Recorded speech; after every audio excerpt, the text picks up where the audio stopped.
Madame la Présidente, le 13 juin, Israël lançait une attaque militaire à grande échelle non provoquée contre la République islamique d'Iran. Des villes civiles, y compris Téhéran, Isfahan, Shiraz, Tabriz et Kermanshah, étaient délibérément prises pour cible.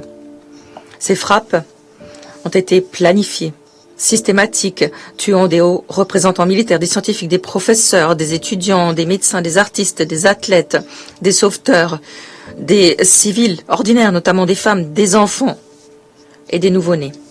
Nombreux sont ceux qui ont perdu la vie dans leur sommeil. Voilà ces enfants qui ont été tués alors qu'ils dormaient. Des centaines de civils ont été tués, des milliers d'autres ont été blessés. Cette agression se poursuit.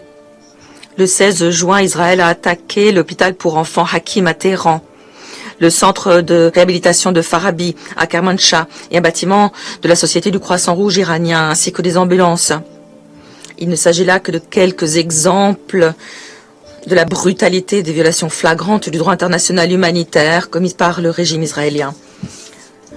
2 femmes enceintes au moins et leurs enfants à naître ont été tués.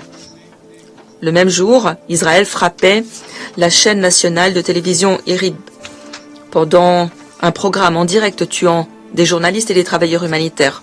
Aujourd'hui encore, le régime israélien a infligé des dommages à 2 autres hôpitaux iraniens, menaçant la vie des patients et du personnel médical. À ce jour, 5 hôpitaux ont été la cible des attaques odieuses du régime israélien, tout comme leurs médecins, le personnel humanitaire, qui ont été tués ou blessés. Il ne s'agit pas là de simples accidents, il ne s'agit pas de dommages collatéraux, il s'agit de crimes de guerre délibérés, des actes de terrorisme d'État, un exemple d'une guerre barbare. L'invocation sélective du droit international par les États-Unis, la France qui utilise